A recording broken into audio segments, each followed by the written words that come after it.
Yes, sir. Okay, so the game just finished. I didn't watch the game because I don't have sports, Spectrum Sportsnet or ESPN or ESPN Deportes or cable or anything like that. Some Laker games are in nationally televised. Sometimes they're on Amazon Prime, which I do have, but it's rare. Most games are going to be on Spectrum Sportsnet because they have a contract with them. But so I didn't watch the game, but I was keeping track of the score and stuff like that. But yeah, it was a close game from what I'm reading the chat here. Just some bad fouls at the end by some Laker players. 118 to 116 is the final score. Um, no LeBron still, no Austin Reaves.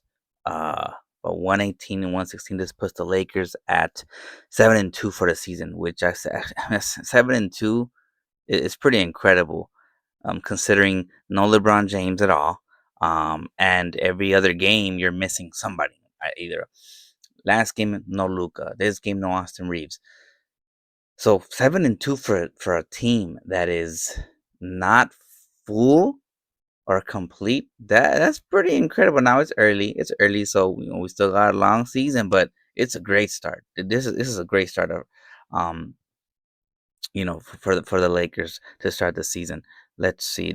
Doncic did play. Let me see if I can get a little bit of the score here.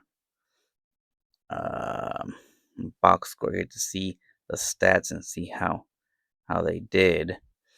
Okay, so for the Spurs, one, five, six, seven players in double figures. That's how the Spurs are a team. Like they've always that's the culture. Like seven players in double figures, right? They don't have one player dominating the ball. Everybody's just contributing. Julian Champagne, 14 points. Harrison Barnes, 14 points. Victor Wembanyama, 19 points. Devin Vassell, 15 points. Stephon Castle, 16 points. Jeremy Sokan, 16 points. And Keldon Johnson with 12 points. Yeah, seven players in double figures. So they it was a great effort by them. For the Lakers, Rui Hachimura, 15 points. DeAndre Ayton again, 22 points, 10 rebounds, double machine. That's a double machine. Like last year, the Lakers did not have a big man that's a double machine. Now you have a double machine. That Brown's not even back. Luka's missing every other game. Austin Reaves is missing every other game, and you're 7-2. Like this is looking good. I'm interested to see what the power rankings say because the Lakers should be climbing up the power rankings. This is incredible what they're doing for a team that they signed Marcus Smart off a buyout, DeAndre Ayton off a buyout. Nobody's thinking about it. Who cares, right? And it's showing something. Like they're 7-2. Okay, so Luka Doncic, 35 points, 13 assists, 9 rebounds. This man is a monster. Or almost a triple double again. This man is on a mission. He is an MVP candidate for sure this season. Like, I mean, I'd be surprised if he doesn't win MVP. He is he's a monster. When he plays, he's a monster. Marcus Smart, 17 points. So the Lakers only 4 players in double figures, but DeAndre and Doncic, 35 points and 22 points. So they have some contributions. Jared Vanderbilt, 5 points. So everybody that played scored at least a bucket. Nick Smith Jr. 2 points. Everybody scored. Bronny James. Everybody scored at least a bucket. Jackson Hayes, 9 points. So you know, man, this I did I pick the Lakers to win tonight? I think I might have. It's I don't know if I did, but it's so like you don't know who's gonna play. Like you don't basically you don't know who's gonna play until the game. Really, like I don't know I don't know if Austin Reaves is gonna play. Luka, who's gonna miss the game today? I know LeBron for sure is not coming back until November, but it seems like they always have somebody that's missing, right? And today AR, no Austin Reaves. and the Lakers still were able to to pull out a victory against the Spurs, who started.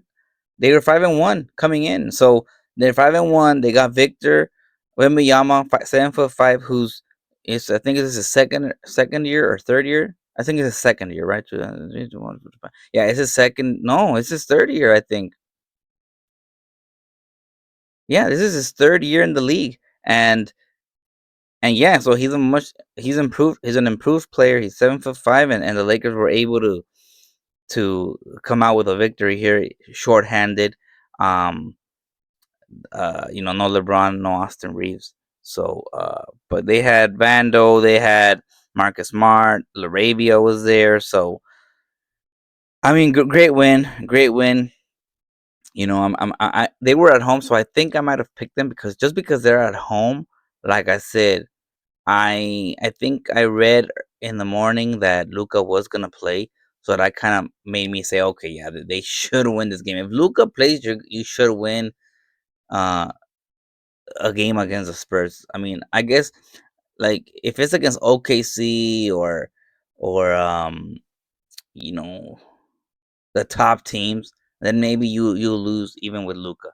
But if Luka plays, you should win these games. Like the Spurs are a great young team, but they're young, and I think they started off hot.